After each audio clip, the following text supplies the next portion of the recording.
اس سے پہلے بتا چکے ہیں کہ صحیح طریقے پر یہ ثابت ہی نہیں ہے کہ رسول اللہ صلی اللہ علیہ وسلم کی ولادت 12 ربیع الاول کو ہی ہے، بلکہ راجح ہے کہ 9 ربیع الاول کو۔ دوسری بات یہ، اگر ہم 12 ربیع الاول کو مان بھی لیں تو یہ بھی مشہور ہے کہ اللہ کے رسول علیہ الصلوۃ والسلام کی وفات بھی 12 ربیع الاول کو، 12 وفات کے نام سے مشہور ہے۔ اسے تو آپ وفات کی خوشی منا رہے ہیں کہ ولادت کی خوشی منا رہے ہیں؟ دوسری بات یہ ہے، اللہ کے رسول علیہ الصلوۃ والسلام نبی اور رسول ہونے کے بعد 23 سال زندہ رہے۔ اس کے بعد 2-2.5 سال حضرت ابوبکر صدیق رضی اللہ تعالیٰ عنہ کی خلافت رہی، 10 سال عمر بن خطاب رضی اللہ تعالیٰ عنہ خلیفہ رہے، 12 سال عثمان بن عفان رضی اللہ تعالیٰ عنہ خلیفہ رہے، 3-4 سال 4-4.5 سال علی بن ابی طالب رضی اللہ تعالیٰ عنہ خلیفہ رہے۔ اور سب چھوڑیے، اس پورے دور میں کیا عید میلاد النبی کا کوئی جشن منایا گیا تھا؟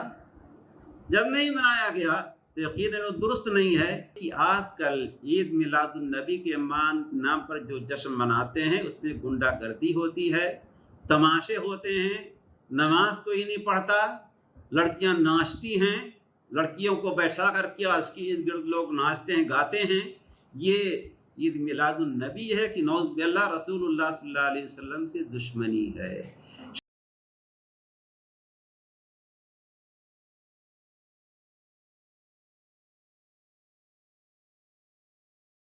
شریعت کے اندر کسی کی ولادت یا کسی کی وفات پر کسی طرح کی کوئی رسم ادا کرنا، اس کا کوئی ثبوت قطعاً نہیں ہے۔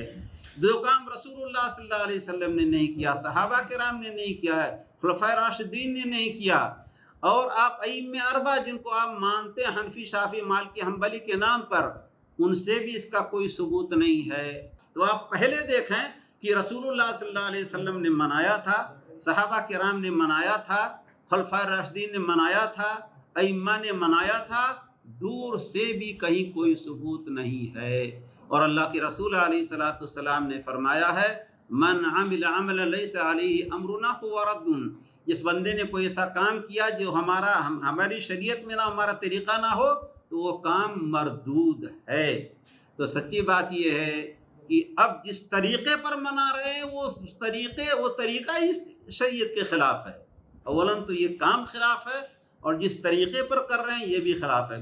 جب حضرت عمر بن خطاب رضی اللہ تعالیٰ عنہ اپنے زمانے میں اسلامی تاریخ متعین کرنی چاہی تو کسی نے کہا کہ رسول اللہ صلی اللہ علیہ وسلم کی یوم ولادت سے، کسی نے کہا کہ رسول اللہ صلی اللہ علیہ وسلم کی یوم بعثت سے، لیکن آخر میں رائے ہوئی کہ رسول اللہ صلی اللہ علیہ وسلم کی ہجرت فرمانے کے واقعے سے اسلامی تاریخ کی ابتدا کی جائے۔